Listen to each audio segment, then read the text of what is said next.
আত্তাহিয়াতু এর পিছনে এত সুন্দর একটি গল্প তা জানা ছিল না। আমার বিশ্বাস সবার ভালো লাগবে এবং পড়ার মনোযোগও বাড়বে ইনশাল্লাহ। আত্তাহিয়াতু আসলে অনেক গুরুত্বপূর্ণ একটি দোয়া। এই দোয়াটার পিছনের গল্পটা জানার পর সত্যি আমার হৃদয়টা অনেক কোমল হয়ে গেছে।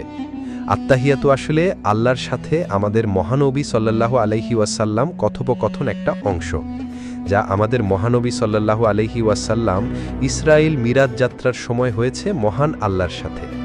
মহানবী সাল্লাল্লাহু আলাইহি ওয়াসাল্লাম যখন আল্লাহর সাথে কথোপকথন শুরু করে তখন আল্লাহকে আসসালামু আলাইকুম বলেননি।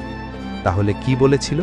কারণ আমরা মহান আল্লাহকে বলতে পারবো না আল্লাহ আপনার উপর শান্তি নাজিল হোক, কারণ আল্লাহ নিজেই একমাত্র পৃথিবীর সকল শান্তির এবং রহমতের উৎপত্তিস্থল। মহানবী সাল্লাল্লাহু আলাইহি ওয়াসাল্লাম আল্লাহকে উদ্দেশ্য করে বলেছিলেন, আত্তাহিয়াতু লিল্লাহি ওয়াসসালাওয়াতু ওয়াত-তাইয়্যিবাতু, অর্থ যাবতীয় সম্মান, যাবতীয় উপাসনা ও যাবতীয় পবিত্র বিষয় আল্লাহর জন্য।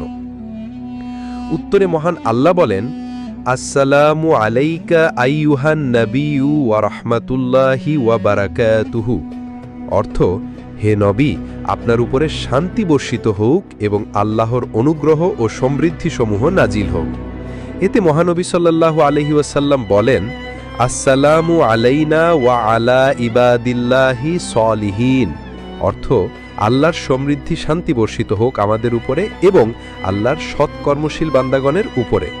মহান আল্লাহ এবং মহানবী সাল্লাল্লাহু আলাইহি ওয়াসাল্লাম এই কথোপকথন শুনে ফেরেশতারা বলেন, আশহাদু আল্লা ইলাহা ইল্লাল্লাহু ওয়া আশহাদু আন্না মুহাম্মাদান আবদুহু ওয়া রাসূলুহু, অর্থ আমি সাক্ষ্য দিচ্ছি যে আল্লাহ ব্যতীত কোনো উপাস্য নেই এবং আমি সাক্ষ্য দিচ্ছি যে মুহাম্মদ সাল্লাল্লাহু আলাইহি ওয়াসাল্লাম তার বান্দা ও রাসূল। সুবহানাল্লাহ। এখন আমি এবং আপনি আত্তাহিয়াতুর গুরুত্ব এবং পিছনের ইতিহাস জানতে পারলাম। এবার একটু চিন্তা করুন তো, এই লেখাটি যদি আপনার মাধ্যমে অন্যান্য মানুষেরাও জানে তাহলে তারাও এই দোয়ার গুরুত্ব বুঝতে পারবে।